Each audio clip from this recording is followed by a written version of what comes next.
ఇచ్చిన హామీలను వెంటనే దళితులకు ఇచ్చిన హామీలను వెంటనే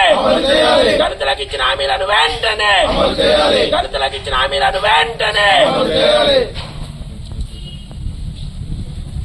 బడ్జెట్ లో దళితులకు కేటాయించిన నిధులను వెంటనే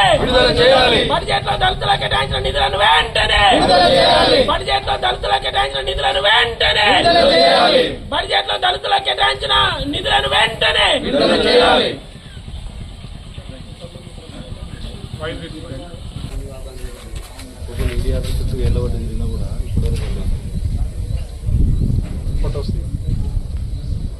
ఈరోజు రాష్ట్ర ప్రభుత్వం ఏదైతే ముఖ్యమంత్రి గౌరవనీయులు రేవంత్ రెడ్డి గారు చేవెళ్లలో ఎస్సీ డిక్లరేషన్ సందర్భంగా వారు ఎస్సీలకు కేటాయించిన నిధులను అదేవిధంగా కార్పొరేషన్ నిధులకు సంబంధించిన బడ్జెట్ను ఇప్పటివరకు గత ప్రభుత్వాలు ఇవ్వలేదు. కొన్ని సంవత్సరాలుగా పెండింగ్ లో ఉన్న ఎస్సీ కార్పొరేషన్ నిధులు, మరి అదేవిధంగా దళితులకు పక్కా ఇల్లు 5 లక్షల ఇల్లు నిర్మాణం కోసం, మరి అదేవిధంగా జాగలేని దళితులందరికీ కూడా జాగాలను ఖాళీ ప్రభుత్వ స్థలాలను కూడా కేటాయించాలని, మరి అదేవిధంగా రాష్ట్రంలో నిరుద్యోగ యువతగా మిగిలి ఉన్నటువంటి దళిత యువతులందరికీ కూడా ఉద్యోగ శిక్షణ ఇచ్చి వారికి ఉద్యోగాల్లో అవకాశం కల్పించాలని చెప్పి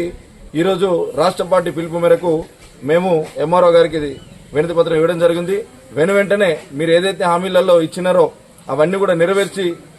గత ప్రభుత్వం దళితులను ముఖ్యమంత్రిని చేస్తానని చెప్పి ఎట్లయితే మాట తప్పిందో మీరు అదే తోవలో పోకుండా మీరైనా ఆ ప్రభుత్వంకి జరిగిన చెంపపెట్టును దృష్టిలో ఉంచుకొని దళితులకు న్యాయం చేసి మాకొచ్చే నిధులను, మాకొచ్చే కార్పొరేషన్ నిధులను కావచ్చు,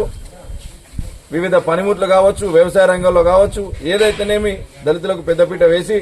ఈరోజు బడ్జెట్ లో మీరు కేటాయించిన విధంగా అవన్నీ కూడా వెంటనే విడుదల చేసి పెండింగ్ లో ఉన్న బిల్లులు ఇప్పటికీ 4-5 సంవత్సరాలుగా ఒక్కొక్క దళితులు ట్రాక్టర్లు తీసుకొని కానీ పనిముట్లు వివిధ లోన్ల ద్వారా తెచ్చుకున్న ఎస్సీ కార్పొరేషన్ నిధులు అసలే మాఫీ కాలే. వాటన్నిటిని కూడా మాఫీ చేసి కొత్తగా ఉపాధి పొందిన దళితులందరికీ కూడా మీరు న్యాయం చేయాలని చెప్పి రాష్ట్ర ప్రభుత్వాన్ని భారతీయ జనతా పార్టీ ముస్తాబాద్ మండల ఎస్సీ మోర్చా తరఫున డిమాండ్ చేస్తా ఉన్నాం. భారత్ మాతాకి జై.